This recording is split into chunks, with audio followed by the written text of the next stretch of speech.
Welcome to the full board meeting of Community Board 2. My pleasure to introduce you tonight. We still call her the new chairperson. Actually, she was elected in June, Maria Pasananti-Derrick. Good evening. Thank you. Good evening, everybody. Welcome to Board 2 full board meeting tonight.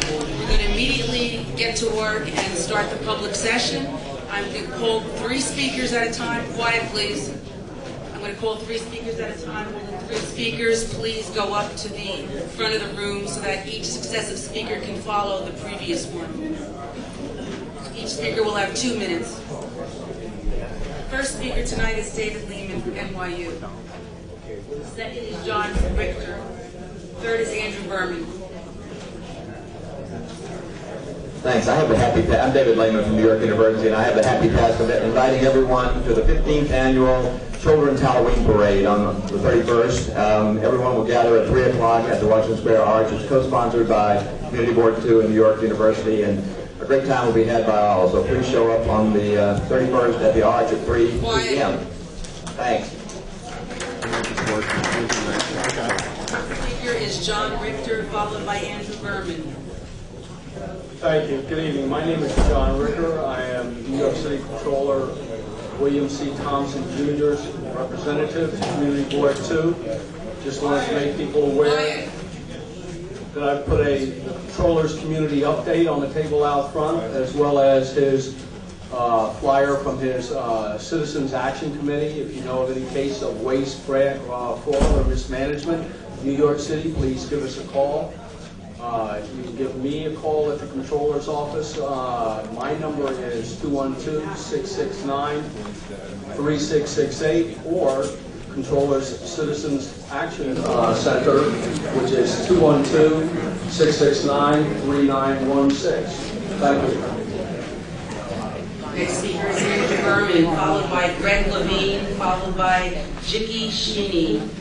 Judith Stonehill. Judith Stonehill. I'm going to just speak briefly on a couple of items. First of all, I want to speak in support of the resolution tonight regarding the Far West Village. As many people know, we recently finally, after years and years of fighting, got a hearing before the Landmarks Preservation Commission regarding extending landmark protections in that area. This comes on the heels of a dramatic downzoning of the area. It's an incredible amount of progress, but we need to push the commission to enact these proposed designations, and we need to push them to go a little bit further. So I support the resolution being put forward by the Landmarks Committee.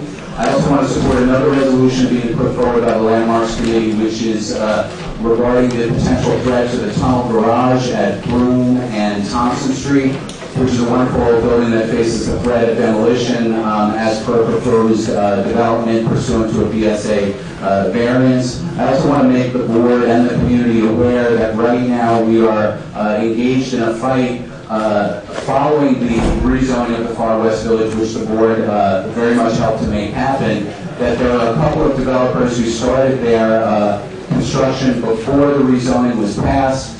They got their work somewhat far along, but not far enough along as far as we are concerned, and now we need to ensure that the Department of Buildings revokes their permits and prevents them from finishing their development under the old zoning, which is much more permissive and which will allow large high-rises, and that they be forced to conform to the new zoning, which we all fought for, which is much more restrictive in terms of what it would allow.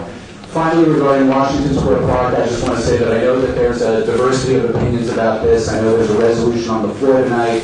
I've heard different things about whether or not it may or may not change in the course of the evening. The one thing that I want to say that I hope most, if not all of us, can agree upon is that there should be a renovation of the park, and that I hope that no matter what the board does or anyone else does, that we do enable a renovation of the park to go forward, because it certainly deserves better. It's in terrible condition, and hopefully we'll see that happen. Thank you. Thank you, Andrew.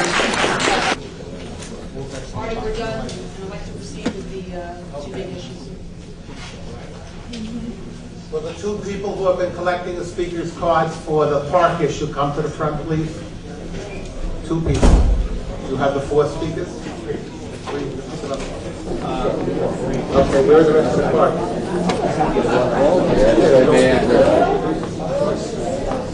That's all right, I gotta get my feet. That's all they're wrong.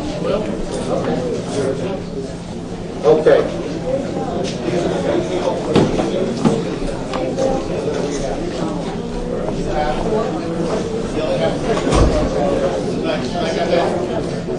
Easy speakers.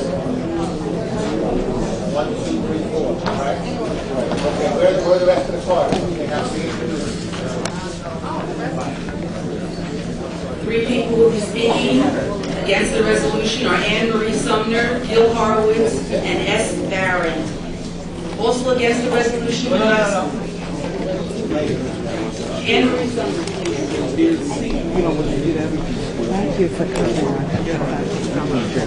Good evening, I'm Anne Marie Quiet, Sumner. please, everybody. All right, everybody, quiet.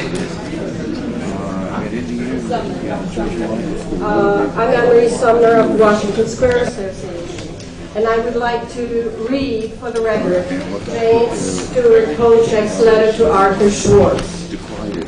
I write to you and your committee to indicate my continued enthusiastic support for the Washington Square Park plan approved by the New York City Landmarks Preservation Committee in May 2005. I have lived at 32 Washington Square West with a view and daily use of the park for 34 years. During 15 years of this period, I've served as Dean of the Graduate School of Architecture, Planning, and Preservation at Columbia University. And I'm also a long-time member of the boards of the Washington Square Association and the Greenwich Village Society for Historic Preservation. I believe in the integrity of the planning and approval process and the design that was ultimately presented. It is important to our community to move forward with phase 1 of the approved plans so that ground can be broken in spring 2006. Subsequent to this, phase 2 could accommodate some modifications that I believe would satisfy the diverse and energetically outspoken constituency that your board is so ably serving. For me, it is not only the restored park that is important, it is also the need to demonstrate that progress can be made. In doing this, we can restore and reinforce the confidence of all of our neighbors that government, at least our local government, can work. And that is Jane Stewart Polchek, who's partner of that architectural firm. On May 10th, 2005, the Board of Directors of the Washington Square Association affirmed this point of view unanimously.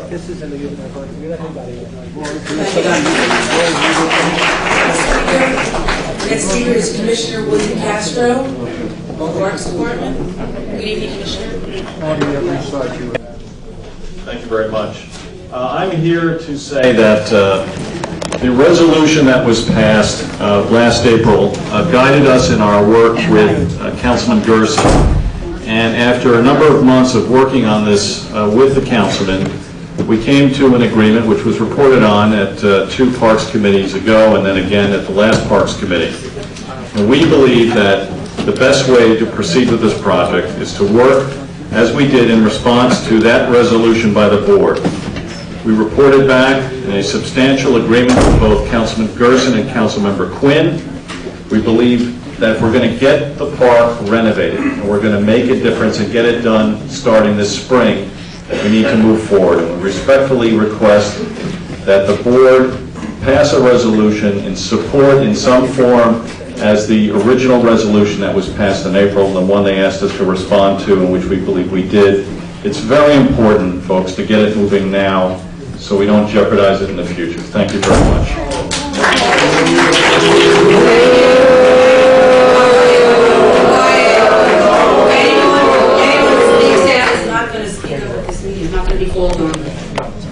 Next speaker in favor of the resolution is E. Selman and Jonathan Greenberg. Only one of them will be speaking.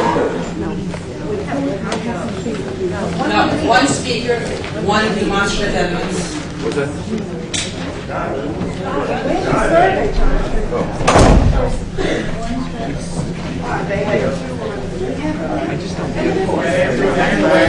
One speaker. I will speak. If it's not good enough for you, then don't speak at all. No, I will speak, but I will mention when you're done. Is that okay? That's fine. Madam Chair, I'd like some clarification. Are you saying there's only going to be one speaker from each side? No, we have 4 speakers from each side, and then we're going to read off people who aren't speaking, but are for and against the resolution. Thanks. Jonathan Greenberg has done a superb job. He's an attorney. Starting again. Okay. Jonathan Greenberg is a parent, a lawyer, a person who took time to do a major survey, and 95% of the community supports the repair of Washington Square Park, but not the redesign. And we have the results of the questions, and I want to show of hands of anybody who's ever asked, how many people here want to have this park just repaired, and how many want to have it seen in the way it's designed? How many are for the new resolution? Raise your hand. Yes. Great. Okay. Wait. Now, Mr. Castro's worked very hard, and so has Mr. Councilman Gerson. They've come up with some modifications. We appreciate everything they did.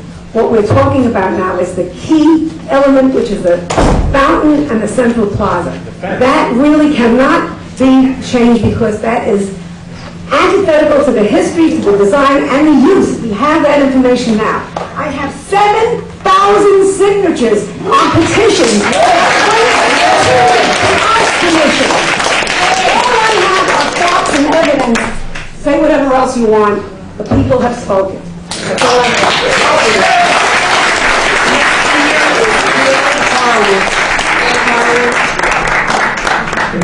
I'm Gil Horowitz, president of the Washington Square Block Association. We're also supported by the 25th Avenue Co-op and numerous other groups in and around our Block Association area, including the Washington Square Association, and we join them in urging the board to support the renovation of Washington Square Park, which was approved by the Landmarks Preservation Committee in May 2005, and the Phase 1, which was approved by this board formally. We are asking that the board, in sum and substance, stick with their earlier Phase 1 affirmation. I've formerly also been a member of Community Board 2 and served on the Parks Committee of Community Board 2. I was also for some years treasurer of Friends of Washington Square Park Incorporated, lived alongside the park, inches from the park at 25th Avenue for over 37 years. Councilmember Gerson and I remember the previous design, which we thought was a nicer design in many ways. Councilmember Gerson when he was a little child, and I when I was an NYU student using the park over 50 years ago. So this park is not new to me, nor is this particular version new to me. This is a particularly bad design, which came in 1968 to 1970. How it evolved, I'm not entirely sure, but what you were trying to preserve was never a good design when it was brand new in its best years, and has seriously deteriorated, is now run down in miserable, broken down condition. We agree with the landmarks that the design approved by this board for Phase 1 is the correct one. And we ask that you join landmarks in moving ahead with the essence, the key features of the landmarks approved design. We realize that there may be some nips and tucks, as Councilman Gerson mentioned, in order to modify the design slightly. We recognize that there may be, for example, for the Washington Square Music Festival, which I'm on their 30 seconds, which I'm on their committee.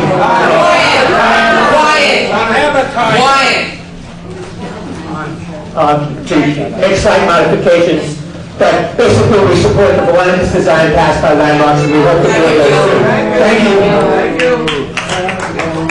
Next speaker is Susie Bourne.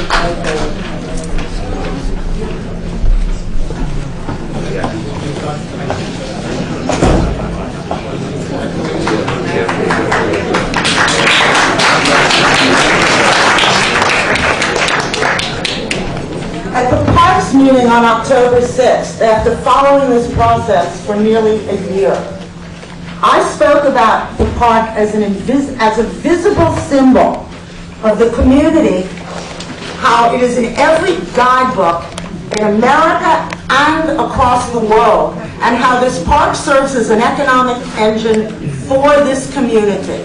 And I said that, in addition, the park is a visual symbol that is in films all through the 20th century. This park serves our community well in that respect. I planned on congratulating this board tonight, having made that statement, as I congratulated the committee for finally standing up and doing the right thing by the people who use the park, not the outsiders, not the people that walk around it, not the people that think it is scruffy and unacceptable. It's really a pretty damn fine place, and people like me use it and have used it for over 45 years.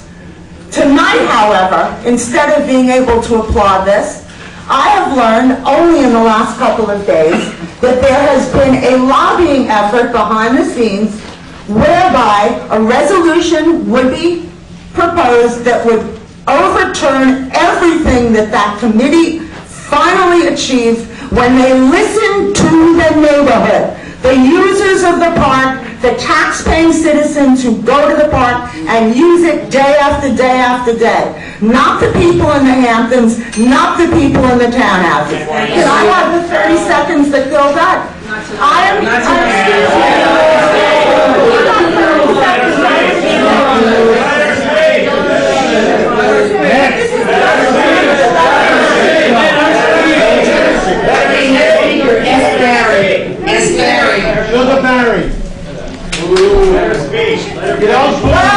Talk about restoring the public faith in the public process. Thank you very much.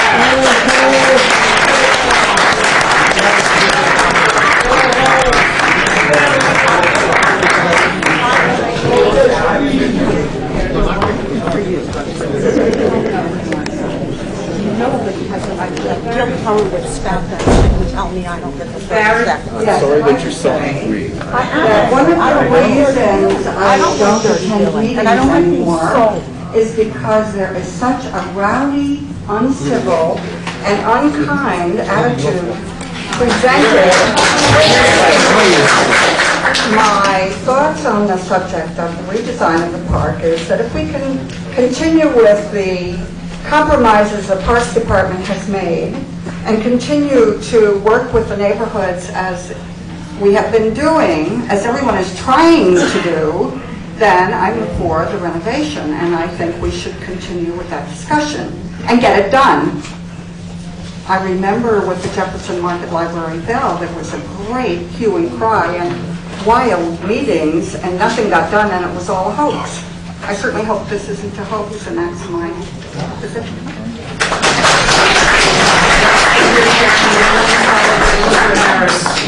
Sharon Mullins, followed by Luther Harris. Please come up. Is Mary Cooley here? Mary? When do you want to speak? Let's hear Sharon first.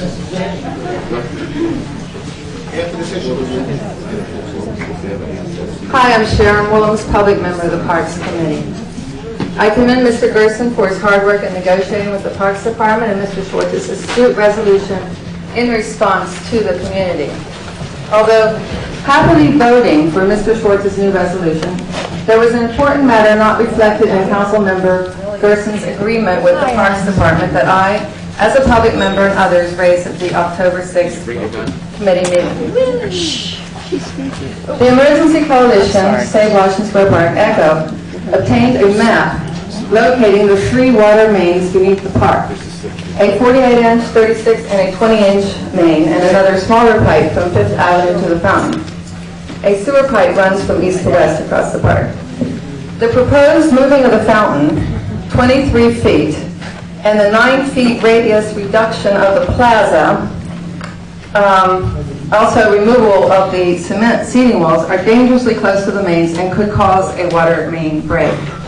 If it's necessary to replace the pipes, because it has to be done in phases, it could greatly prolong the construction time needed to complete the project.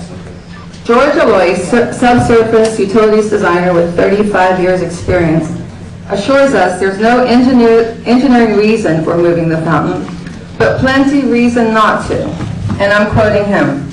To put in a new foundation, you have to dig down at least 4 or 5 feet minimum because you need to be below the frost line so the pavement doesn't crack. Besides the mains, other utilities that run through the park, electric, gas mains, telephone ducts, and telephone call box cables, possibly still alive, could be under there. Mr. Castro, Manhattan Parks Commissioner, at the Parks Committee meeting responded to these concerns by saying that the parks will only be digging 1 to 2 feet down. Thank you.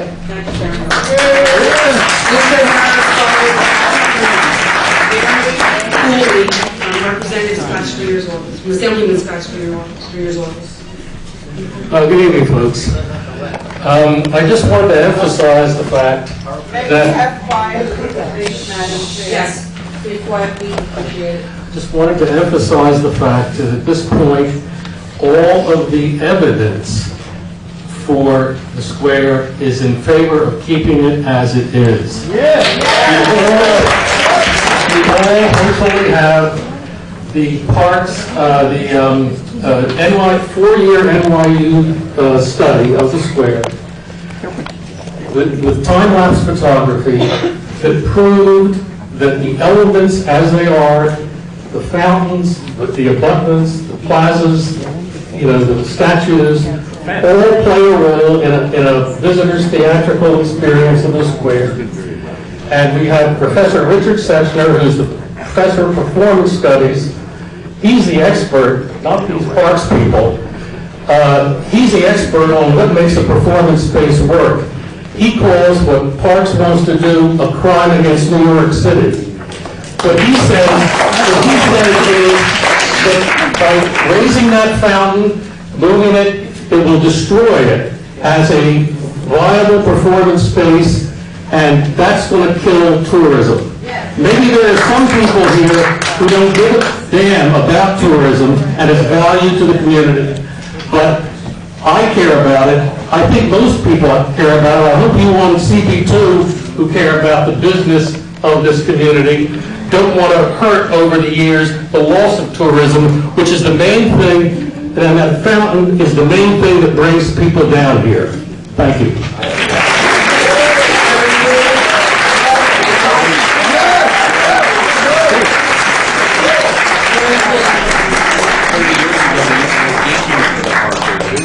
Hi, my name is Mary Cooley. I'm here representing Assemblymember Scott Stringer. He's also the Democratic nominee for Manhattan Borough President.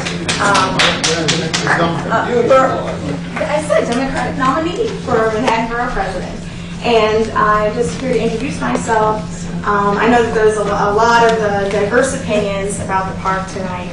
I do believe that the Assembly member supports the resolution, but if you want to talk to me more in depth, the park. But if you want to talk to me more about it, I'll be happy to answer any questions. And so I just want to introduce myself, and if you'll probably be seeing me a lot, and I look forward to working with you all. Thank you. Next. Those in favor of the Red Parks resolution tonight, but who did not speak but submitted speaker cards, are Jerome Pointown. Christopher. Please stand up, your name is called. Jerome? Jerome. Christabel Glott. Lois Radcliffe. Lois. John Greenberg. Erin Bennett. Pat McKee. Lauren Gelber. Right here. Margie Rudkin. Right here. Gabrielle Strasner. Patrick McGetrick. Mickey Rubel. Lauren Zoll. Robert Levine. Elaine Hudson. Michael David. Renee Logius. Drya Federer. Those who did not speak tonight but are against the resolution are Kathleen Snelson. Kathleen. John Hoffney. James Kober. Michael Anastasio. Eric Wengel. Thank you. Mary Johnson. Oh, you're for. Not against on here. We'll change your redesign. She's against it. Thank you very much. Next topic is the library. We have a show of hands of the moon. Next issue of great importance tonight is the library and the proposed renovation. We need a show of hands in favor of Please let the chair run the meeting. Please have a show of hands in the room. I'm making a request. Can we have a show of hands for all those who are for the resolution? Just a show, no clapping's necessary. No clapping or anything. For the resolution of October 6, 2005 by Chairman Arthur Schwartz. By the committee. Not unanimous. The committee was unanimous, Bill. All those against the resolution? I wonder who wins. 20 to 1. All right, the next topic, 110 to 10. the next topic is the Institutions Committee resolution tonight regarding the proposed renovation of the Jefferson Market Library. For the resolution is Mira Streeter. Quiet. Take your conversations out of here. We're still in the public session.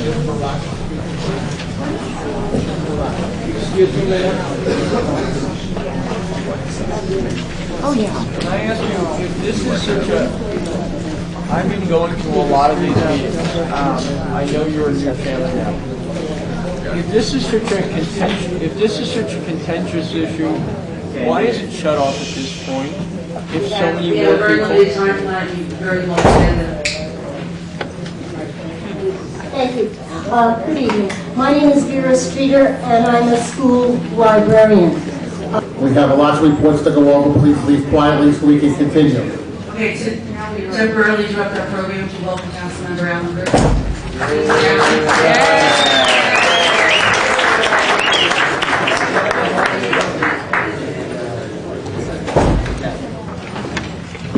Madam Chair,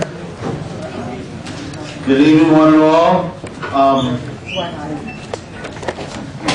Couple of brief updates before I get to the major issue. Of course, being Washington Square Park for tonight. But other significant business, our information. I'm happy to report that I received a call, I think 2 or 3 days ago, that an agreement has been reached between the council and the administration to provide funding for the first time pursuant to the budget initiative I introduced for programs directed to support homeless and runaway teenagers and young adults which are hospitable to members of the LGBT community.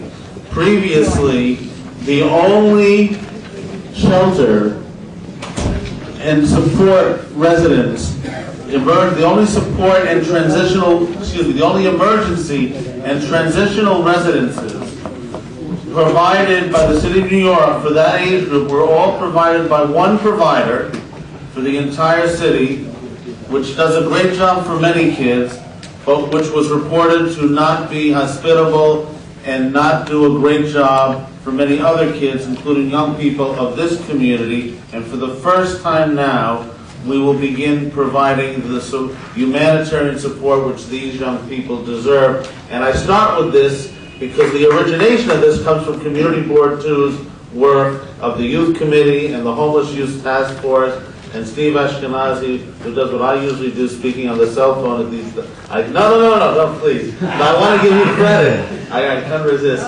But Steve and the entire board, and of course followed up by Shirley Smith as she assumed chair of the Youth Committee, really paved the way for this to happen. And this is going to save lives. So we should all feel good about that.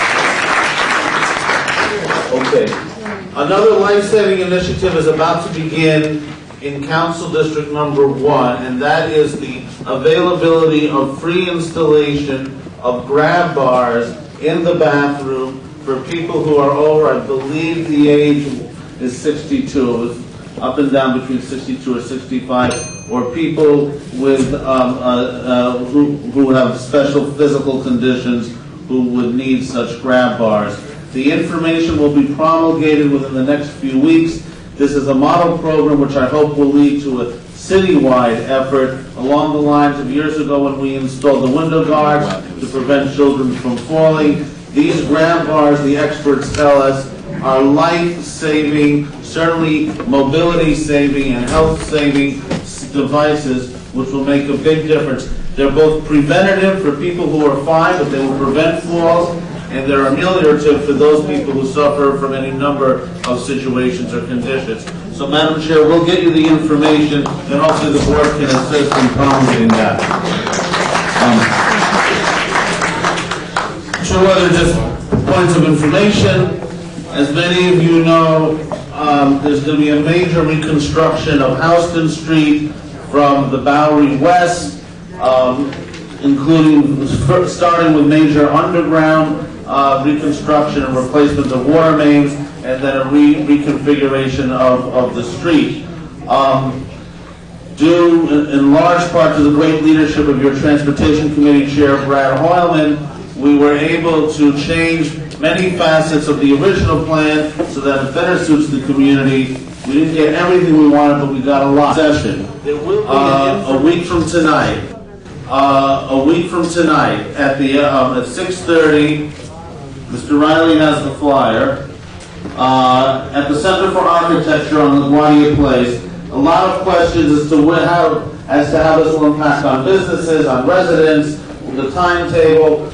The officials of the Department of Design and Construction will be on hand to answer those questions. That's 6:30, a week from tonight, at the AIA 536 LaGuardia Place between Bleecker and 3rd. And finally, the noise code. The City Council, either later this year or early in the next calendar year, will finally consider the first revision to the noise code since it was written, the first set of major revisions, shall we say, since the noise code was originally written, I think, in 1972. We all know there's loopholes, it lags behind sound containment technology. A lot of the ideas in the current proposal have generated from the work of this community board and my office. The proposal presented by the mayor in many areas does not go far enough, so I'm in the process of preparing a series of amendments. We set a precedent-breaking measure by insisting on noise containment at a major construction site near a public school downtown, PS 234. You may have read about that. It is my hope that that precedent should apply to all construction in all sensitive areas, and that'll be one of the amendments we'll be introducing. This will be, and Madam Chair, we will keep you apprised of the schedule of hearings, but I want to alert you in advance, there's tremendous pressure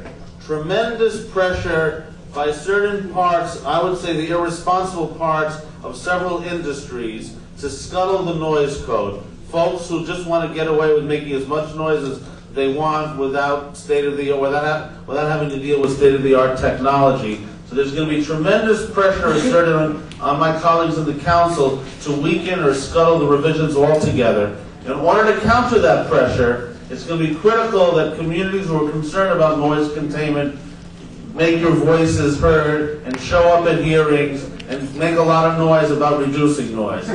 So there you go. So we'll let you know the schedule of hearings. Okay, now, Washington Square Park. Actually, I think I could be brief on this because we've reported on this in the past. My recommendation, I know this is on the agenda for this evening's meeting, my strong recommendation and request, however, to this community board is that whatever resolution you adopt, clearly and unequivocally affirm and support the negotiated agreement which Councilmember Quinn and myself, acting pursuant to the board resolution and direction, have reached with the Parks Department. This agreement was circulated to the committee, and I believe we have enough copies for all board members. Everyone got a copy? Board members. Okay. Pardon me? You mailed the board too, is as efficient as ever. But of course, look at the district manager and the board chair, so there you go. He's not even in my district, so that's, anyway, then the 30-second executive summary of the agreement. It essentially does three things. One is it enshrines certain guarantees based on previous board resolutions and based on subsequent community input, which I believe, irrespective of how the other issues are resolved, will assure that we have the best possible park. And that includes, and again, in the interest of time, I won't go through it, but includes additional play space for children. It includes, additional green space, keeping the mounds, restoring and adding the preteen, significant improvements in the chess area, expansion of the Scrabble board game area, preservation of the elevated concert area, assuring that the area around the fountain remains at least 90%, setting a cap of its current size, setting a cap on any fence, but ensuring that pursuant to the recent landmarks, there be no ruling, there be no appeal or attempt to deviate, so there will be no gates at any of the entranceways to any of the parks. Those are, and there are other details that are set forth in the agreement. Those details combined, I believe, will make this the best possible park. Secondly, there are assurances for the construction phase and post-construction phase that keep the park open and democratic. There's a guarantee that no more than half the park, hopefully there'll be less, but no more than half the park be closed at any given time, that the construction work or the rehabilitation work be done on a timetable without break, meaning they cannot begin a section until the department has enough money to complete the section. Therefore, we avoid the stop and start, which creates undue delays for closing the park. Post-construction, their guarantees, and during the guarantees of the community board's continued involvement in working out the details of the design. Post-construction, we have democracy guarantees, which were very important. No commercialized structures, no kiosks, no vending machines of the sort that have been put in other parks. That's absolutely prohibited. There's an assurance, a correction of what I thought was a terrible process involving namings. Any future naming of any part of the park, which I would probably oppose, has to be vetted, announced to the community in advance, and vetted with the community board and with the community. There are also guarantees that assure the free use of First Amendment speak-outs and instrument playing and ad hoc performances, but limit the number of amplification huge gala events that have a tendency to send excessive sound into residents. So here's a noise abatement application. So there is no other park, if this is approved, there'll be no other park in the city that has these types of democracy guarantees and anti-commercialization guarantees. And finally, the third thing the agreement does is that it sets in place a framework for resolving the major unresolved issues. And you know what they are. The unresolved issues on which we could not reach an agreement involve the move of the fountain from its current spot, involve the issue of whether the fence, the specific height of the fence, it sets a cap. The agreement sets a cap of the fence which is actually slightly lower than the cap set by the community board resolution, 4 feet as measured from the sidewalk side. No, this is a cap, a maximum. No, hold on. This is and 3 feet 6 inches as measured from the park side, which is significantly less than originally proposed. The difference being due to the different levels of the soil. Hold on, this now, finally, and this is my final point. This is it. This is the conclusion of the executive sermon. Those issues, the specific height of the fence and the relocation of the fountain or not, the agreement sets forth a process for resolution which would defer the final decision to the Arts Commission, and if there's a legal requirement to go back to the Landmarks Commission, to the Landmarks Commission. There's some, as you know, this plan was initially vetted with the Landmarks. There is a question as to whether or not it goes back to Landmarks. That's a technical legal question that's being worked out. But no matter what, it has to go to the Arts Commission. And this assures the community can express its position, or members of the community can express their positions to the Arts Commission. And if it goes back to the Landmarks Commission, and the Parks Department and the City Council will, last sentence. Alan, 2 questions for you. Okay, the Parks Department and the Council will abide by those decisions. Just a few days ago, the Arts Commission turned down a Parks Department design for another park elsewhere in my district outside of Community Board 2. The concern was, if they do that, we did not want the Parks Department to withdraw the project. And the Parks Department did not want the council to withdraw the funding.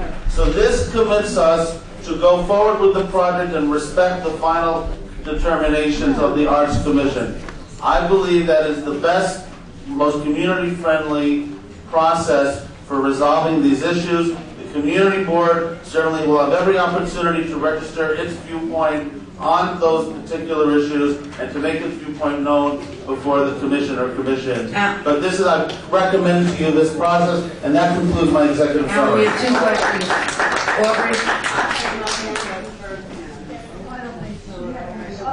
Alan, I mean, I didn't understand some of what you said, but I certainly reviewed your, whatever you call it, your agreement and everything. But I mean, just for the record, you support Phase 1 moving forward, don't you? Subject to the Arts Commission. It's a very simple yes or no. No, it's not a simple yes or no. You're very... because Phase 1 has changed over time. I support moving forward with all phases subject to the principles of the agreement. And Phase 1 should move forward only if the change, only subject to the agreement that the council and the Parks Department has reached. And yes, subject to the agreement. If you're talking about the original Phase 1 of what was proposed before we reached the agreement, then I would not support that. If you're talking about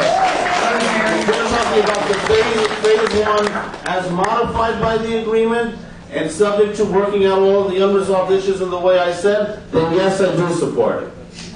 I think that's very clear. How do you describe what's your position? What is Phase 1 then under what you said? Well, you asked the question, so you tell me, and then I'll tell you if I support it. I think I've been very clear. I can't. I have an ear infection. It's like, what did you say? You say so many different things. I just want to be able to understand your position. You asked me if I support Phase 1 going ahead. Yes. And Phase 1 has evolved over time. So what is it now? I support. What is it? Say what it is. Well, it's a lot of things. You want the architect. Quiet. It's all in writing. And if you want the details, then I suggest that question should be answered by the representative of the Parks Department. Does the Parks Department agree with your version of Phase 1? No, I'm asking questions. The Parks, yes, the answer to that question I assume is yes, yes. because of the October 6th agreement that Yes. was entered into between Quinn Gerson and Yes. Parks. Okay, that's what's all. Well, Rosemary. Are you promoting the fountain? Right on. That's the question. That's the question. Is the fountain going to be moved? That's the question. Well, that's a different question. I'll answer both questions. Harry's Well, asking the question. Okay, that's at least four. I have one simple question. Are you for moving the fountain, or are you for leaving it the fountain the way it is? Period. I support the process which would allow the Arts Commission. No, hold on. It's a personal question. Hold on. I will answer the entire question, but I want to make it clear. I support the process of allowing the Arts Commission to resolve that issue. My personal feeling is I would prefer, personally, to keep the fountain where it is.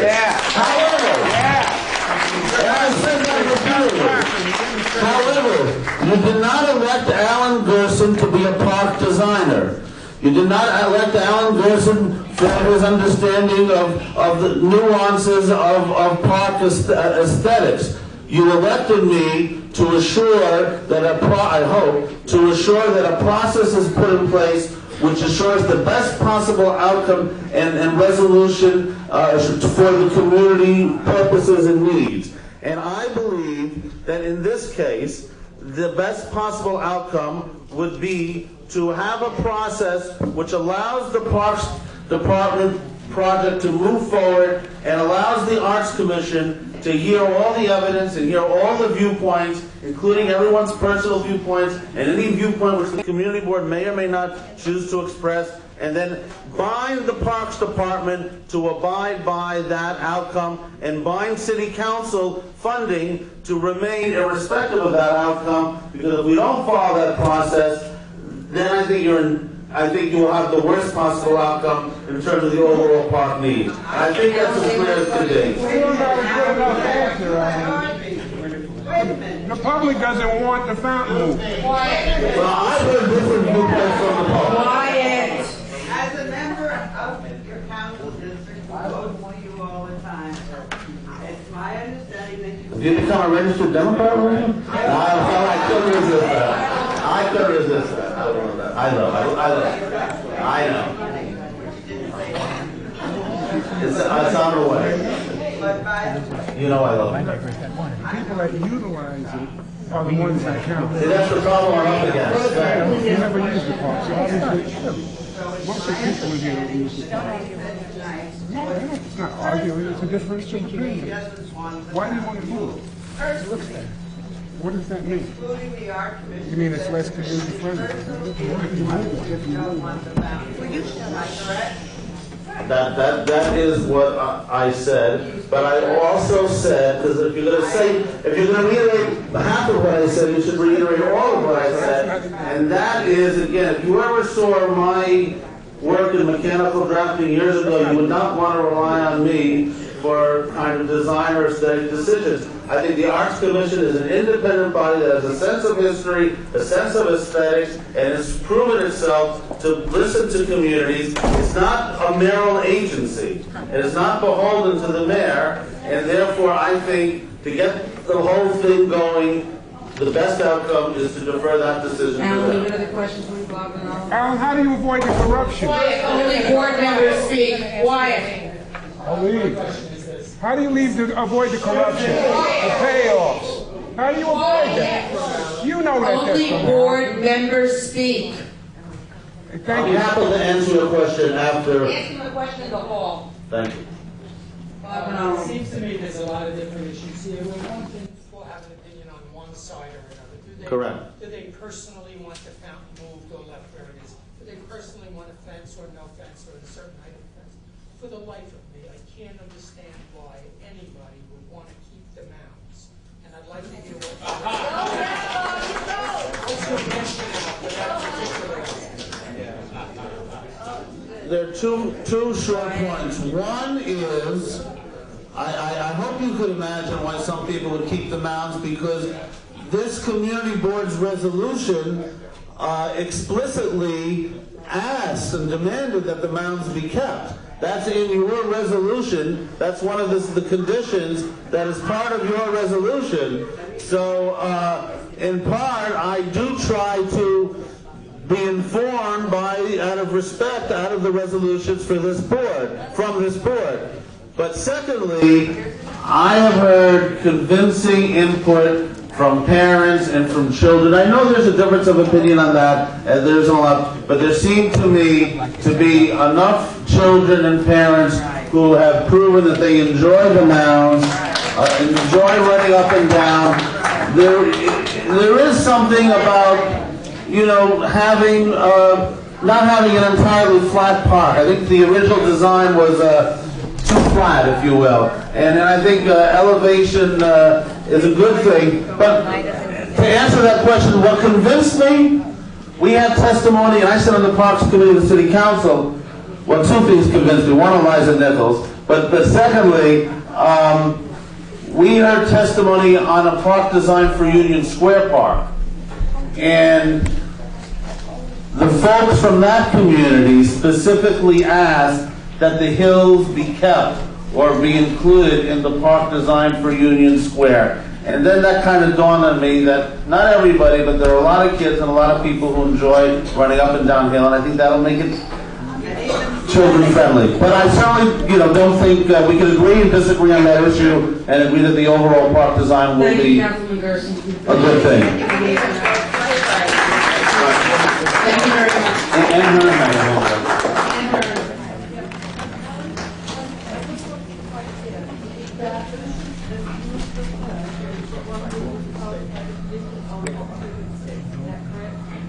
Well,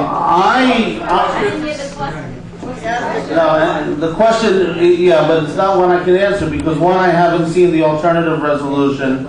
The resolution passed by the Parks Committee, at least, and I don't think I've seen the final draft, but as I understand it, is consistent with the agreement. My understanding is that the resolution that will be proposed, from what I've heard, and I haven't seen it, is also consistent, and where the difference is that the board takes different views on some of the unresolved issues. That is something which, you know, again, the agreement allows.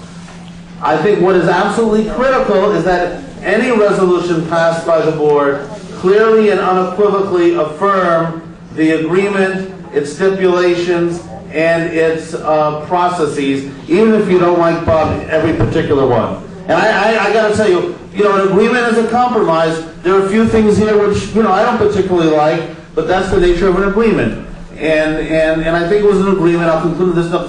For all our disagreements, I think the Parks Department and its designer, George, did work with us, certainly on this process, in good faith. And we can agree or disagree, and I certainly have disagreed with a lot of what George says, but I think he's a top-notch designer, and we were lucky to be able to work with him. That being said, when he's wrong, and we got to correct him when he's wrong. Have a good night, everybody.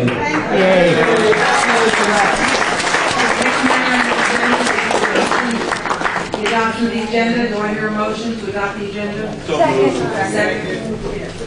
Next matter is the executive session, the chair's report. That's me. Sorry. I have the unfortunate task of asking for a motion to remove a board member tonight, the law chatter for excessive absenteeism. The law came to us less than 2 years ago, and I thought she contributed to community court. She contributed to community court. He, however, has missed in 2004, June, July, November business committee meetings, in November 2005, he missed January, February, March, May, June, July, August, September, and October committee meetings, and I know for a fact he has not been here to the full board meeting since April of 2005. I wrote him a letter, sent it certified mail, and first class mail, and a CC the borough president's office. He refused to return telephone calls, messages to board members, or chair committees where he was assigned. Even Bradford Sunsky attempted to reach out to him, John Diaz, Ron, Phil. I explained to him how membership on the committee is a coveted position and that we expect people to attend the full board meeting and 2 committee meetings. And it appears at this juncture that the best use of the board and requesting me to resign in writing. Never got a response to this. I asked them to please call me if you have any questions. Never, no phone call, no letter, nothing. I was at the Borough Board office for the monthly meeting today. They have not received any phone call in response to this letter from him. Therefore, I'll take a motion to remove Galal Shatter as a board member. Second the motion. Arthur? Do we remove them or recommend it? Well, I think we moved to recommend that he be removed. I'll take a motion recommending that Galal Chatter be removed from the board. Second. All those in favor say aye. Opposed? Abstentions? I'll take a motion recommending that Galal Chatter be removed from the board. Next is the district manager. Second. All those in favor say aye. Aye. Opposed? Abstentions? Refusals? Passes. Next is the district manager's report. Artie. Once again, thank you all for being so cooperative. I know it's very issues are very abundant. I appreciate very much the stability of the room. The budget consultation last week, the week before, and myself and the leader and chair of the board spent about 6 hours with the various city departments. At the end of the month, Elizabeth Gilmore. She's here.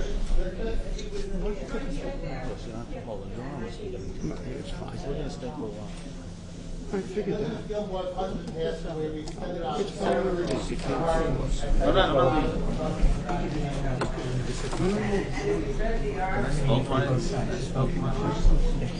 Sometimes it's hard to take.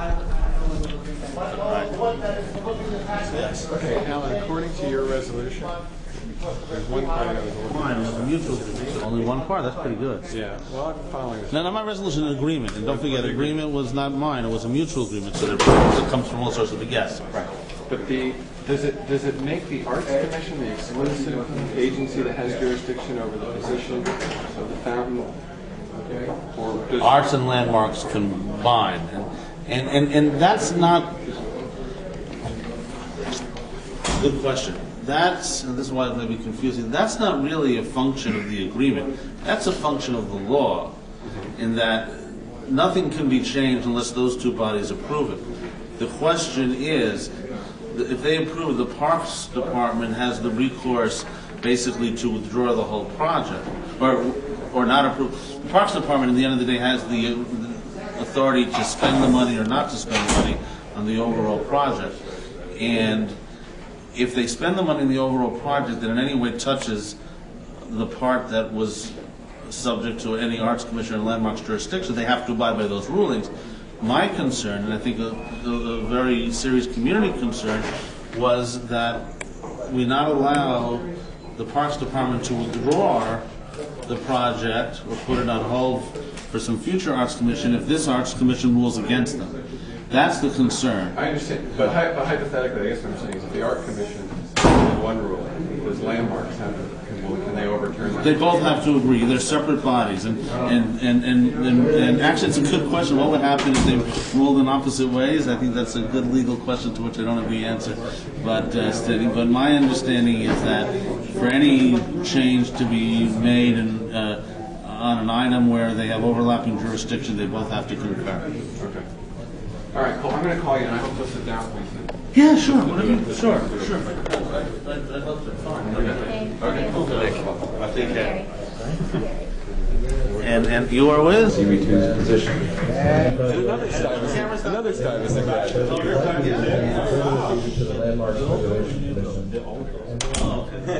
We're actually the same year.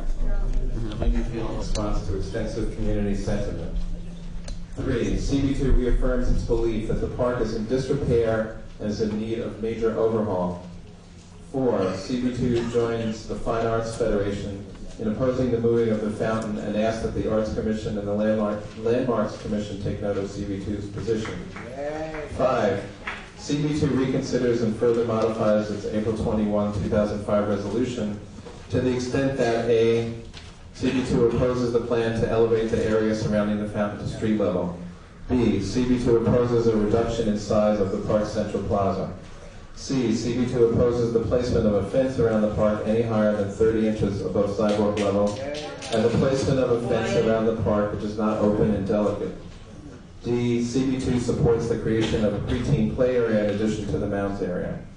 6, CB2 re-emphasizes its support for A, the maintenance of the mounds in the same location as they are presently located in similar form and design, which is language out of Gerson's agreement.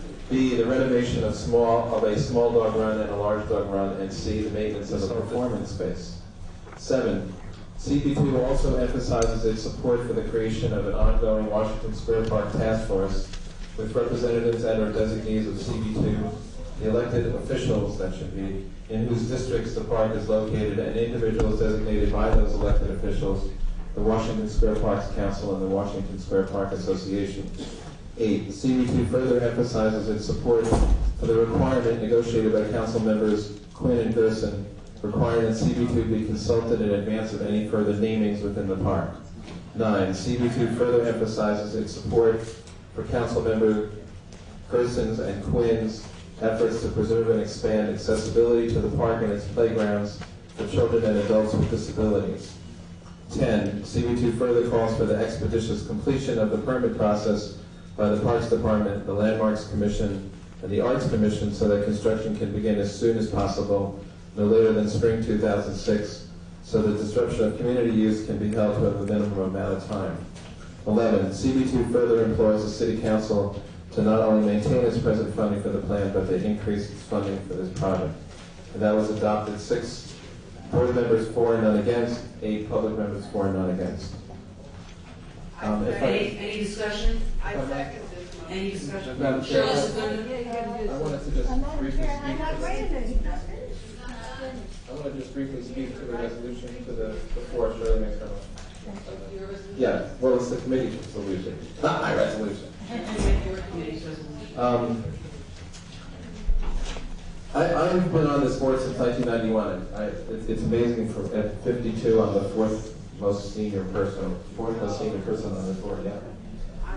So you're more senior than me. And I actually got involved in Community Board 2 because I had 2 kids and I wanted the parks in the village to be in much better shape. And now I have 4 kids and I still want the parks to be in much better shape. And that's why I continue to be on Community Board 2. The sense of the committee, and that's different from what some people have said here tonight, is that the park badly needs renovation. This is, those who say that all the park needs is to be cleaned up and painted are wrong. The park badly needs renovation. For various reasons, some personal, some political, I didn't have much of a role in the initial development of Community Board's position on Washington Square Park. I was here at the April meeting, I did vote for the resolution. I did hear us being told basically that if we didn't support the resolution, we might lose the renovation. When I became committee chair, I came to the committee perhaps with a fresh perspective, not having sat through a lot of the prior backs and forths and yelling and screaming and shouting, none of which does anybody any good, by the way. And it was posted both in the September meeting and the October meeting that the committee was going to reconsider the April resolution of Community Board 2. At those meetings, we allowed many, many people to speak. Opponents of the board's prior resolution outnumbered the supporters by at least 20 to 1. There was and there has been in the community a tremendous amount of antipathy, and that's why Alan Gerson worked as hard as he did to get the agreements that he got. He was responding to community displeasure over the plan, and he came to the September meeting of the committee with this agreement from the Parks Department that said, if the Arts Commission moves the fountain, if the Arts Commission mandates the moving of the fountain, Parks Department will continue with the plan. They'll abide by it and they'll continue with the plan. And that was a big change. And it really opened up to the committee the opportunity to discuss the plan, and the committee discussed all the elements of the plan again, put it forward to those several hundred people who attended the meeting. We shaped the resolution based on what people testified to at the meeting, and basically were three main changes in the board's prior position. One was a position that the fence, instead of being 4 feet or 3.5 feet, depending on how you look at it, should be 30 inches. Another was that the fountain should stay where it is, and the third really is that the fountain should remain below grade level. Those are really the three changes that the committee approved unanimously, 14-0.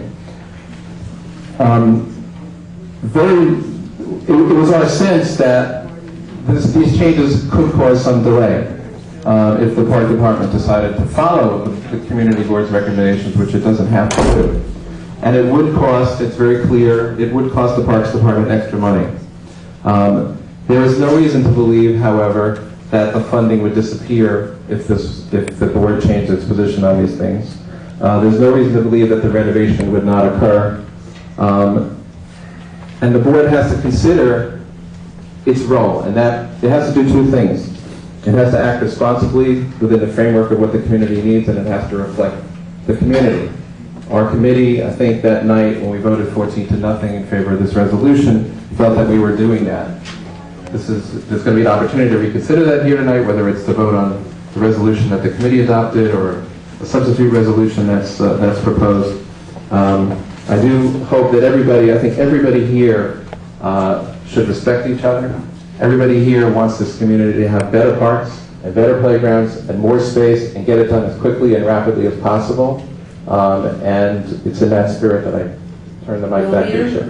Well, we have a question. Arthur, I'm sorry.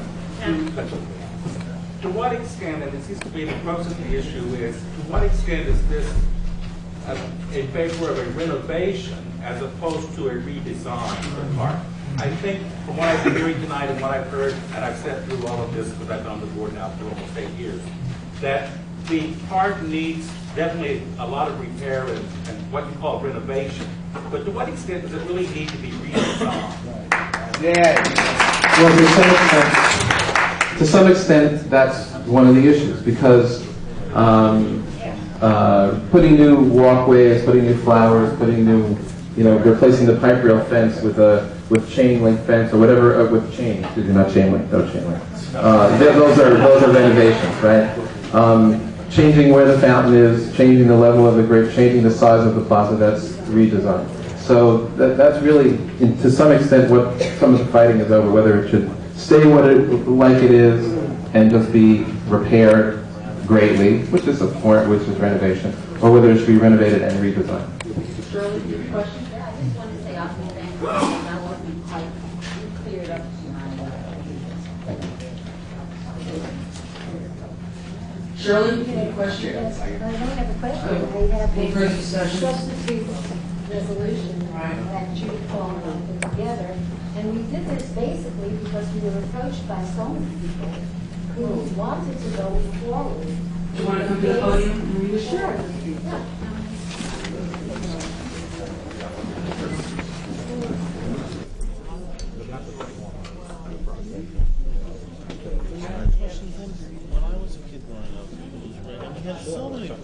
So much better now. Is it really?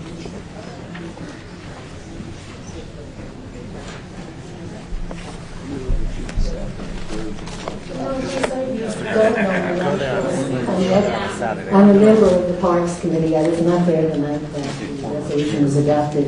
And as far as seniority, I think I beat you off there. And by the way, I agree with you about us going forward and making sure that park gets done one way or the other. And having said that, I was starting to say that Judy Paul and I put together this resolution.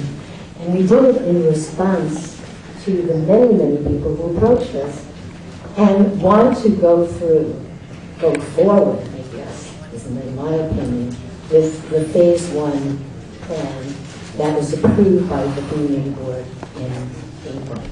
And so I guess you would say this is in support of going forward with the phase 1 plan, hoping we can get it started in the spring of 2006, and also supporting the agreement that Council members Gerson and Quinn arrived at with the Parks Department. So, I have a question. would you maybe hold your questions until I read it? Or you could have more to ask me. Okay. Don't say that to Rosemary. You got a little bit more to ask you. Whereas on April 21st, 2005, the newly board number 2 in Manhattan overwhelmingly approved 35 to 5 and adopted a resolution addressing the planned renovation of Washington Square Park, the plan. And whereas due to ongoing discussions over the plan, City Council members Alan Gerson and Christine Quinn entered into negotiations with the Parks Department to address proposed modifications to the plan. And whereas Council members Gerson and Quinn have reached an agreement with the Parks Department, which primarily addresses design features in Phase 2 of the plan. And whereas an application for approval of the plan is pending in front of the Parks Commission that addresses the relocation and conservation of the Holly and Garibaldi statues as well as of the fountain. And whereas the Landmarks Preservation Commission has overwhelmingly approved 7-1 Phase 1 of the plan, which includes raising of the plaza to grade level and limiting the fountain and other park features. And whereas in response to the April 21st, 2005 resolution, the Parks Department has drafted more than 60 construction documents related to the plumbing, lighting, stone restoration, and other aspects of Phase 1 of the plan. Whereas any Phase 2 changes, such as those regarding the performance stage, mounds, dog runs, playground, and playground expansion, are likely to return to LPC for further review. And whereas, although there is overwhelming support for the plan from CB2, members of the community, local community organizations, and the Landmarks Preservation Commission, many people in the community have voiced concerns regarding various aspects of the plan. And whereas CB2's immediate concern is that work on Phase 1 of the plan begin as soon as possible, preferably no later than spring 2006. Therefore, be it resolved as follows. 1. CB2 applauds and extends its appreciation to Council members Alan Wilson and Christine Quinn for their efforts to resolve issues of concern to the community regarding the plan, and looks forward to ongoing discussions of Phase 2 with them. Rosemary, I'm not going to let you talk later if you're going to talk now. 2. CB2 further appreciates the commitment of the Parks Department to continue with the plan, even if elements of the design are modified by the Landmarks Preservation Commission or the Arts Commission, and its willingness to work with elected officials and community representatives to modify Phase 2 of the plan. And 3.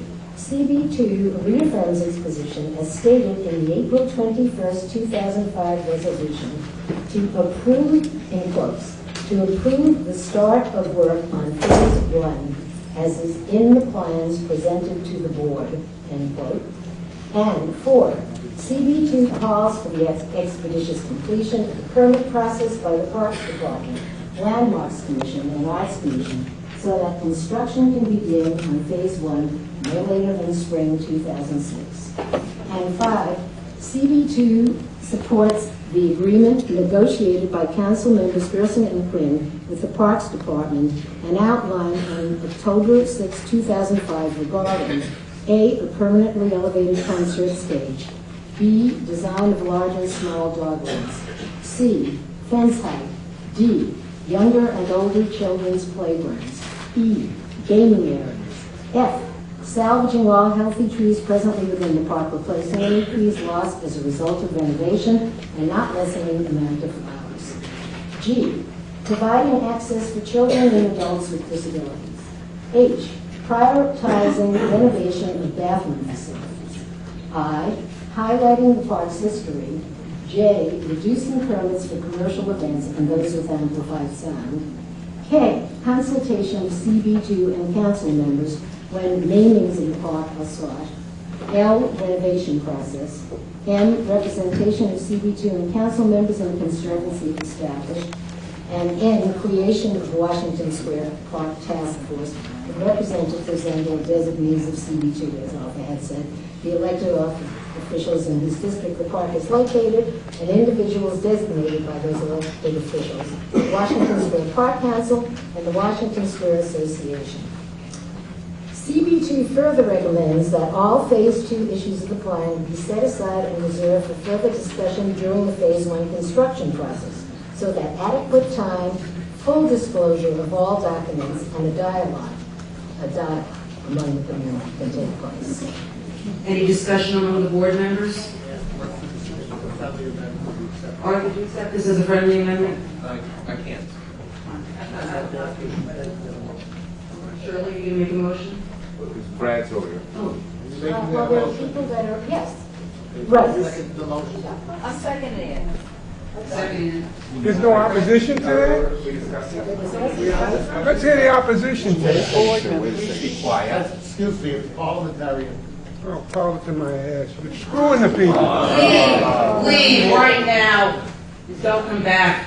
Hey, you're screwing the people. You're using Don't come semantics back. to Leave. sneak a thing through. You're absolutely right. She made a friendly amendment, the friendly amendment was refused, and she made a motion to make it a substitute motion. The substitute motion was seconded. The discussion now is on Shirley's proposal. Thank you. Brad? Yeah, I just have to say a couple of things.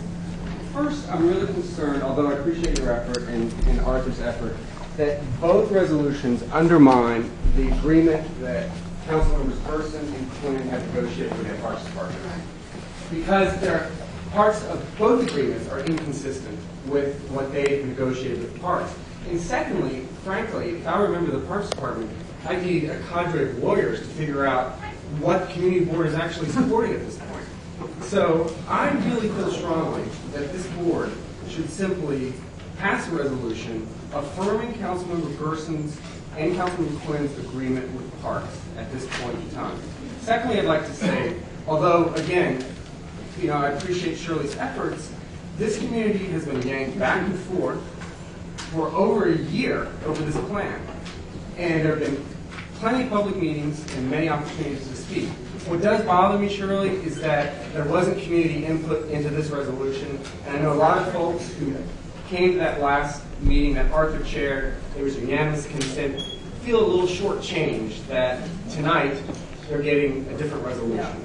So I'd like to answer one of that. I believe number 5 states CB2 supports the agreement negotiated by Councilman Gerson and Quinn, outlined on October 6th. So there are aspects of the agreement that are not consistent. Such as? Well, there isn't a portion of Shirley's agreement that states support for the mounts. Brad, would you put that in the form of a resolution? Yes, I would like to. You're proposing a substitute resolution. A substitute resolution. You're allowed to do that twice. But I just thought you said that we should do a new one. Okay, you're making that, there has to be a second. I'll second. Now, excuse me. Wait, what's your resolution? My resolution is simple and clear, that this community board supports the agreement between council members Gerson and Quinn with the Parks Department as it pertains to the planned redesign of Washington Square Park. You're only allowed to have 2 substitutes. That's the second substitute. Anyone? Now you have to discuss his substitute. Is there any discussion on the substitute resolution for the substitute resolution? Question? Question? First, I'll take a second on the substitute for the substitute. Okay, I have a second. Now we're in discussion. Will we? Okay. Doris. The problem with the substitute resolution is that nobody has a clear design of what the proposal is between Gerson and Quinn and the Parks Department. We don't have it written out in detail.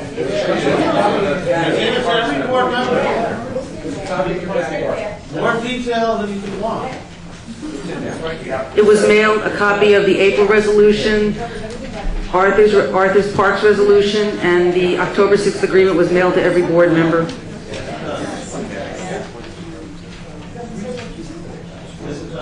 In the meantime, Larry Goldberg. Quiet, Larry Goldberg. Quiet! I'm not quite sure who this question is addressed to. I guess officially Brad, because it's his resolution that's on the floor. But in my view, the thing that we're working at right now and concerned about is does the new design incorporate the existing performance spaces and where people are putting the fountain. Now, is that's for me. Other people have what they have. You know, I think those are the key issues now. Larry, would you want George going on? Yeah, can he answer under phase one? He's not a board member. Quiet, everybody. Our factual question has been asked, and I think we'd like some information. I'm an expert too. But you're not being recognized. I'm not recognized expert. That's true too. Again, your question, Larry. Larry, phase one will address the fountain, the setting of the fountain will be determined in phase one. That was my question. And the setting and whether or not... And the level. And the level will be determined in phase one. Right. So that if that issue remains before us, then I think we have to address it and we can't put it off. I think that's a very key issue.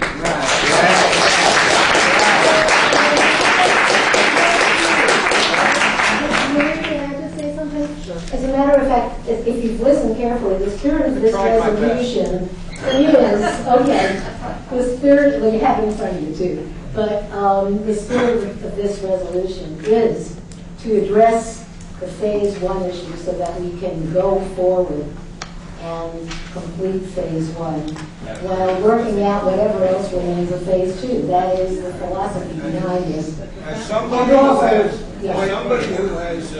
who actually remembers and preferred the design in the 60s before this design came in and there was too much additional space. I actually thought that was a prettier park and I was unhappy with it. I've grown to love that performance. Yeah. Any more discussion on any more discussion on grant substitute resolution? I call the question. Question. Recognized before she did that. Well,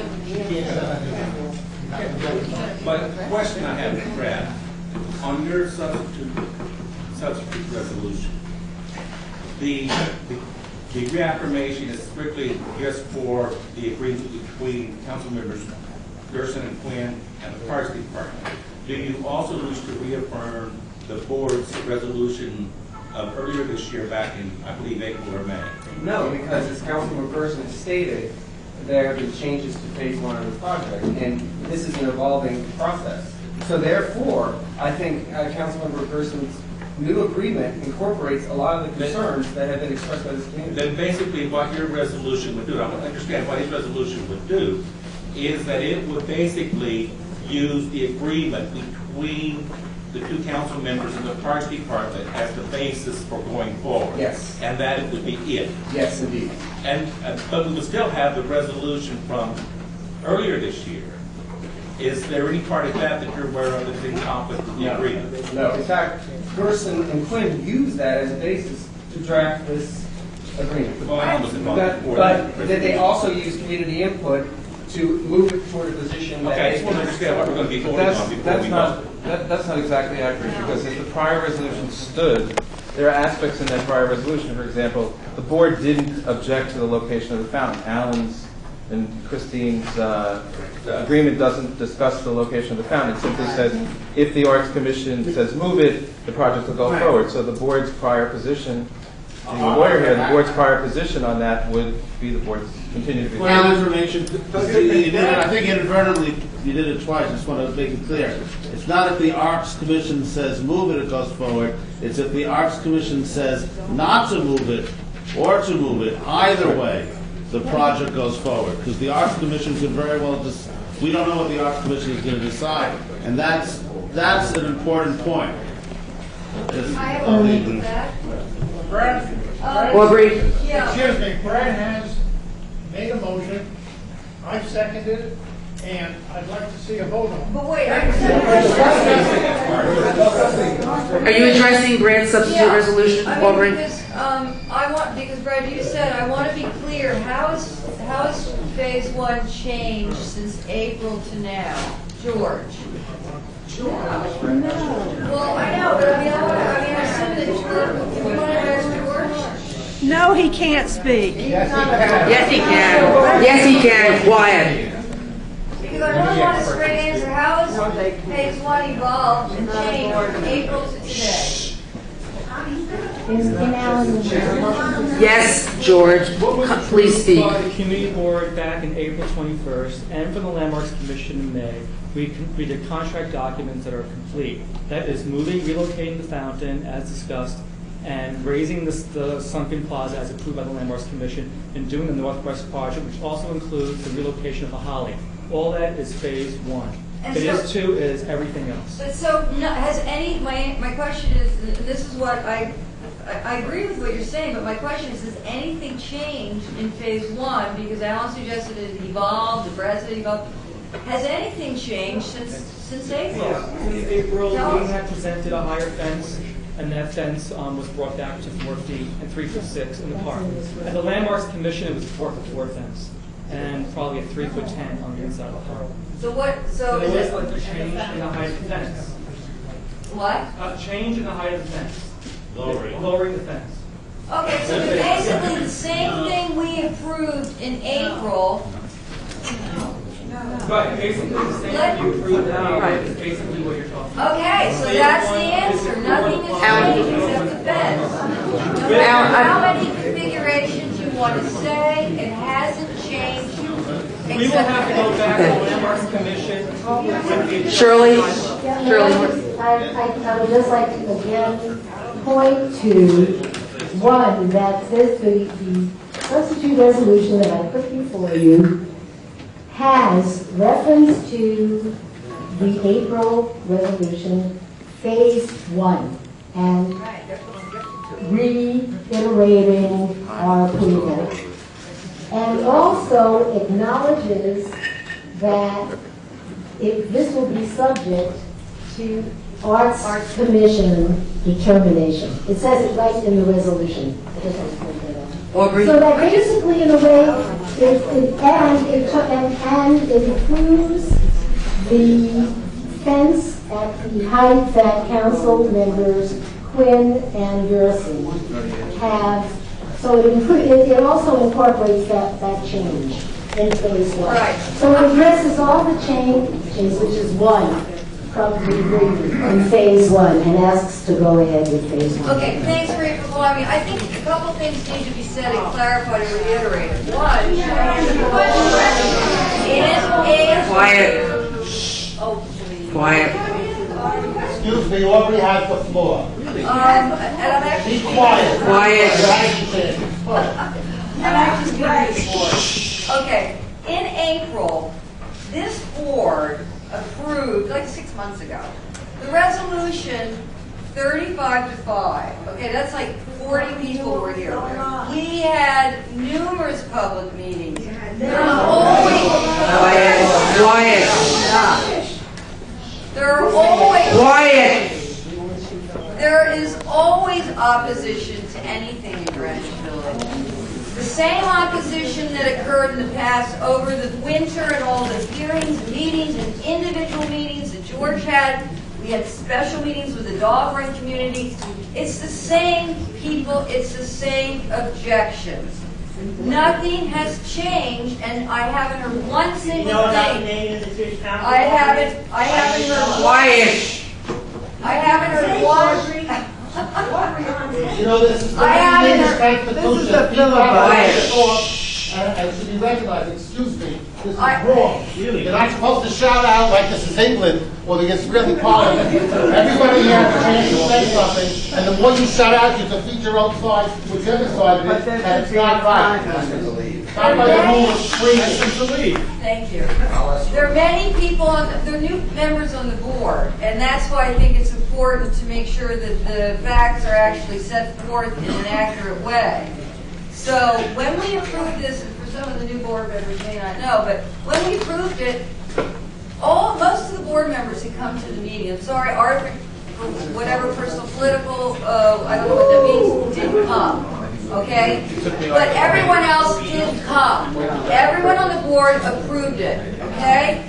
Except for 5. Now, no one has told me one single thing that has changed since April that would cause us to actually redo the whole resolution. Public opinion. Point, that has never changed. Okay, and I'm going to finish, but I want everyone to be clear on this. And George said it factually. Okay, phase 1 is the fountain, and in our April resolution, we didn't take a position on it. If you reread the resolution, it was specially and artfully crafted by Toby Bergman. Okay, he did a really good job, and that's why it passed. We didn't oppose, we didn't approve. We left it up to the Arts Commission. The north, I think it's the northwest corner. Okay, that's part of phase 1. All the other stuff is phase 2. We're not precluding discussion on that.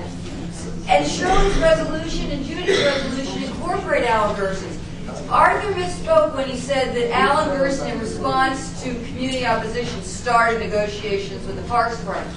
That had occurred previously. That had been ongoing. In fact, in our resolution in April, we mentioned that. No. And we reiterate the fact that it needs to be included. It started way before the April. Okay? It just took Alan and the Parks Department a long time to agree.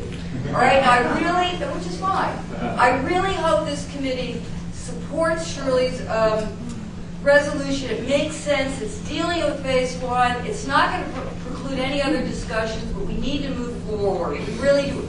We waited so long. Okay? Councilman Gerson. Just 2 points of information.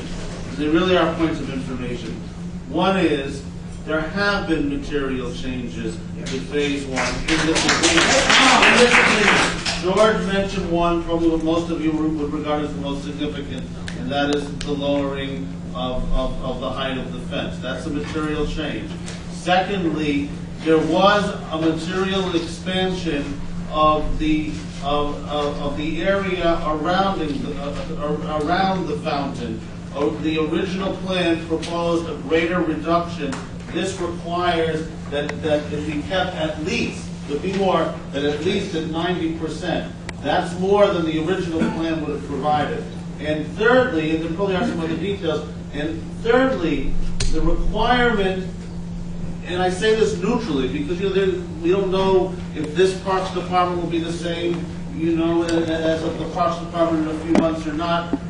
That's a different discussion. But the requirement that the Parks Department and the City Council member abide by the decision of the Arts Commission with respect to phase 1 is a material assurance, because without that, a Parks Department could have simply withdrawn the project if it did not like the outcome. Alan, your agreement is incorporated in the resolution.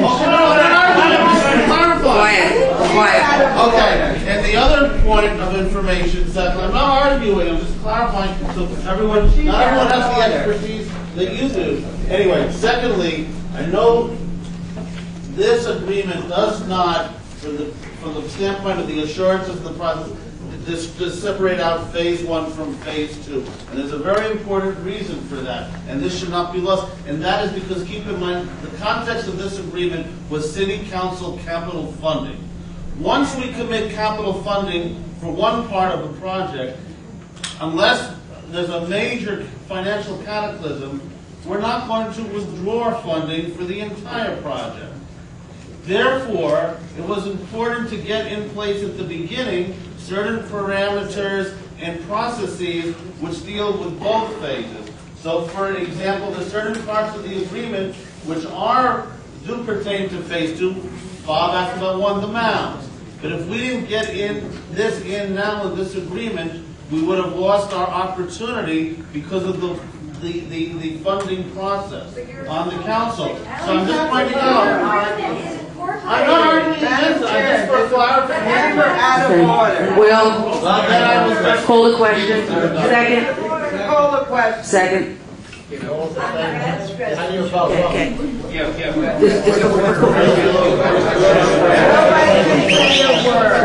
I believe that was first vote on the red substance. I'm sorry, all in favor of the question? Opposed? Abstentions, excused, one nay. Larry. Voting on red substitute resolution 2. And I'd like a roll call vote.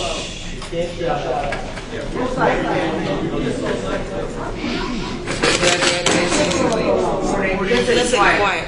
According to the meeting by council members versus when that was amazing park connection with the proposed design on Washington Park.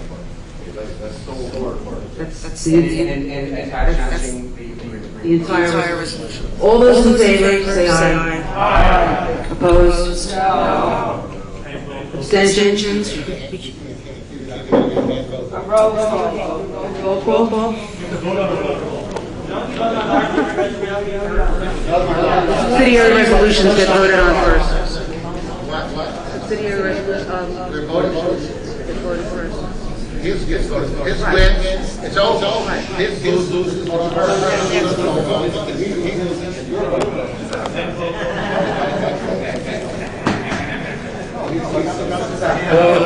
Okay, roll call vote. We have to have a full No, we don't. I'm a parliamentary. No. You have to have a vote.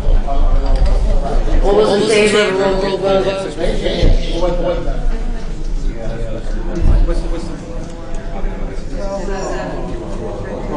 All those opposed? 1, 2, 3.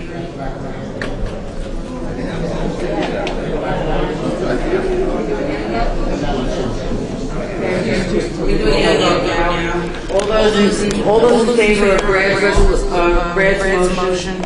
resolution, hand vote. Raise your hands high so we can see them in favor of Brad's resolution. 1, 2, 3, 4, 5, 6, 7, 8. Opposed. All those opposed? Board members opposed. Obviously defeated. Now back to Substitute resolutions defeated. Now we vote on Shirley's substitute resolution. All those in favor, raise your hands. Shirley's substitute resolution. Ready? 1, 2, 3, 4, 5, 6, 7, 8. Well, you can't stall over. When I call your name, please put your hand down. This is in favor of Shirley Secunda's. Can't we have a Second. roll call vote?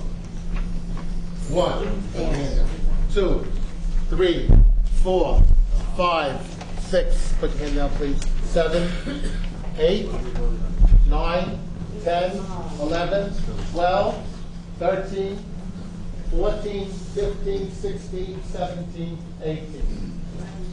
It's 18 yes in favor of Shirley's substitute. All those opposed, raise your hand. Okay, please put your hand on the call. 1, 2, 3, 4, 5, 6, 7, 8, 9, 10, 11, 12, 13, 14, nice try again.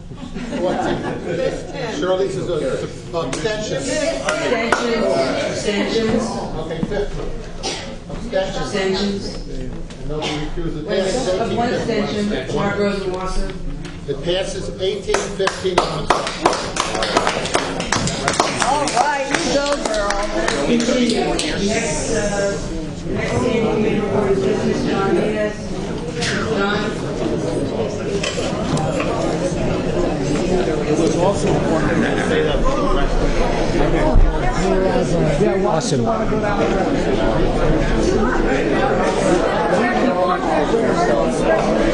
Okay, let everyone please leave. We have no business in this room. Take the conversations outside. We have a lot of work to do tonight. John Diaz.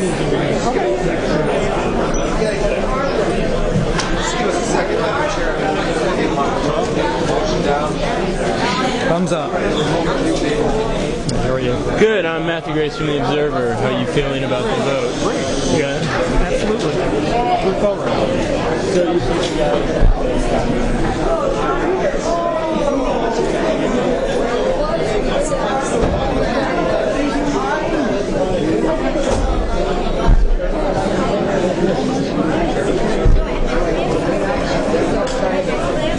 I hope this is it. I hope so. I thought it was in April. Yeah, I heard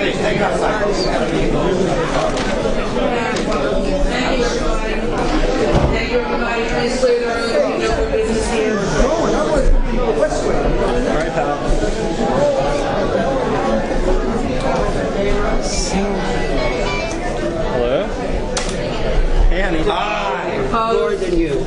Abstentions, recusals, passes unanimously. Pat Rupp LLC, EPA Stacks, 24B. They failed to show, so therefore be it resolved that CB2 Manhattan Zoning recommends denial of non-permanent liquor license to Pat Rupp LLC, EPA Stacks, as unanimous. Any discussions? All those in favor say aye. Aye. Opposed? I take it personally. This park has been the life of my kid's life. My son's 50. My daughter's 46. They went to St. Joseph's Academy there. Don't take it personally? Yes, I do. Because I know what Cabal put this thing together.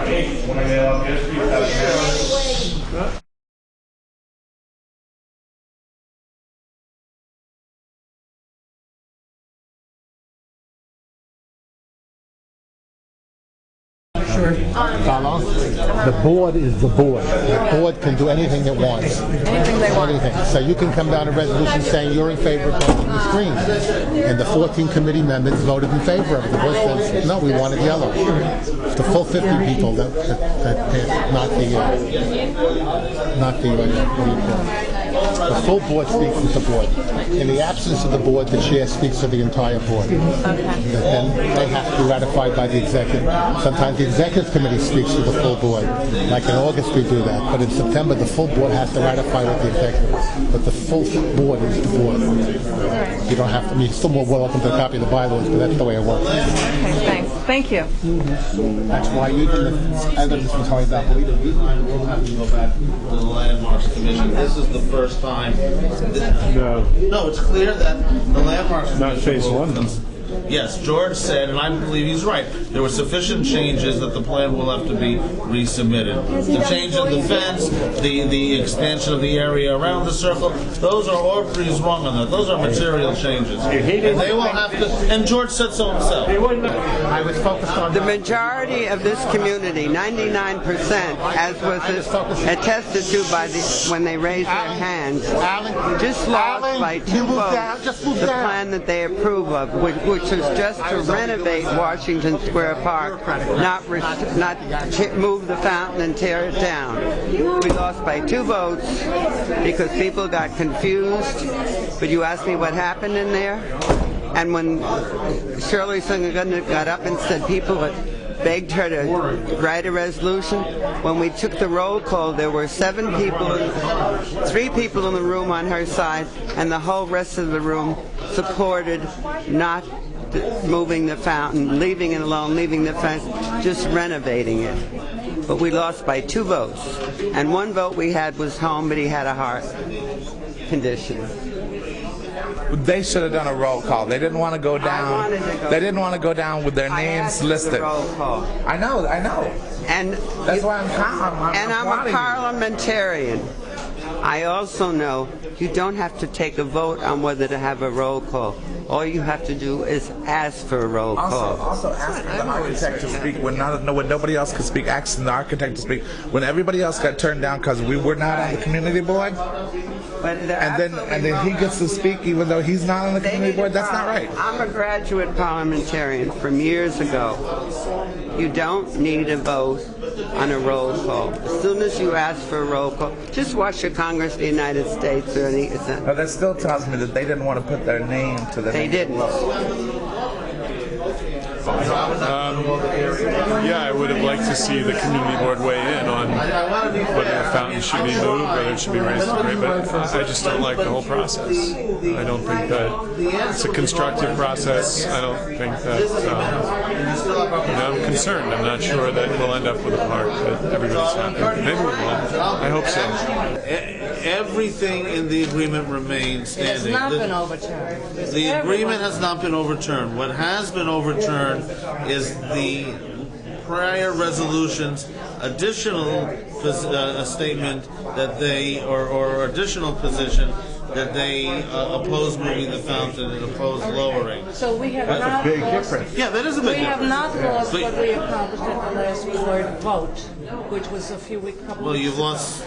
It depends how you view it, but What from your perspective, you lost a community board position Against moving and The fountain and lowering the central. But the agreement stands, which means though the fountain moving issue at least will be resolved by the Arts Commission, as But the will sunken plaza right angle walls?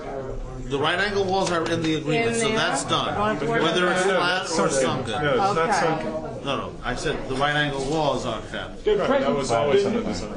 No, But what's not? There's some issue about, but it's guaranteed now. They can't change that. But it's not sunken. I mean, they're not. Okay, I'm not talking about the sunkenness. You asked me about the right angles. The sunkenness issue will be decided by the land. Well, we don't know that. I don't know if Arts Commission has jurisdiction over that issue, but the Landmarks Commission does. Okay. And it has to go back to Landmarks. Basically, the Parks Committee was, Arthur Schwartz's efforts were just subverted by this torpedo effort that Shirley brought in. But the vote was 18-15. Now that's very different than the vote last May, which was like 34-5 or so, or 30-5. And it shows some level that more people are sensitive to the fact that there is enormous opposition in the community to this. What's not different is that it was about 110-8 against the plan in terms of the audience when Edie turned to the audience and said, "Where do you stand?" And we had 72-3 last May when we asked the same question. So I think that the idea that it's and what's really offensive, Aubrey said, the idea that it's the same people every time, that's really not true either. ECHO has done a great job in getting people aware of this and getting them out for this. And there are, a lot of hundreds of people against this that have come out, and there are very few, precious few, who've come out for this plan. So they are, they are the ones really out of step, the members of the community board, with the community. The other thing is, and I only heckle when I have to, and with Aubrey saying nothing has changed since April, and I yelled out, "What about the naming of the fountain?" Did you know that, Aubrey? She's never answered that question. Did she know that the fountain was going to be renamed Tisch Fountain in March and April when she had hearings and brought it before the board? Did she know that? The letter was signed by Adrian Benepi in January of that year. So how come that was not, a pertinent factor in what was happening here? How come that was not disclosed? She didn't answer that question. She said nothing was different. Well, luckily through Freedom of Information Act, we found out that the fountain's being renamed. Otherwise, we still wouldn't know that while they were voting today.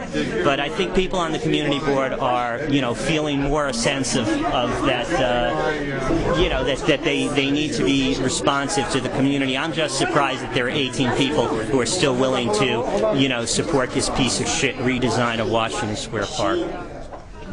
Not 2 weeks ago, or exactly 2 weeks ago, the commissioner was on tape saying that if the plan had to be re-prepared, that it would not delay anything from moving forward.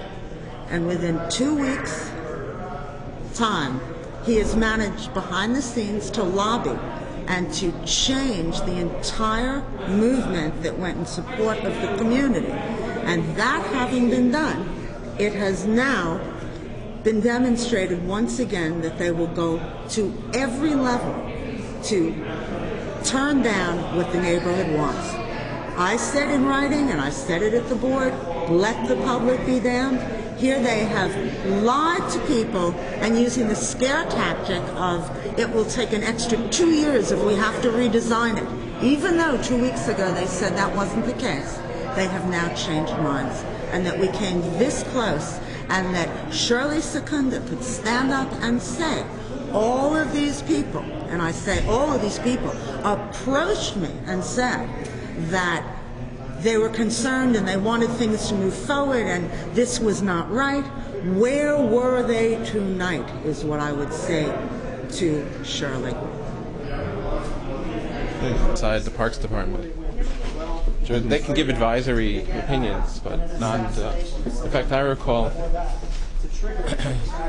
in 1991 the community board and the Parks Department decided to put a fence around the sitting area outside Bleecker Playground.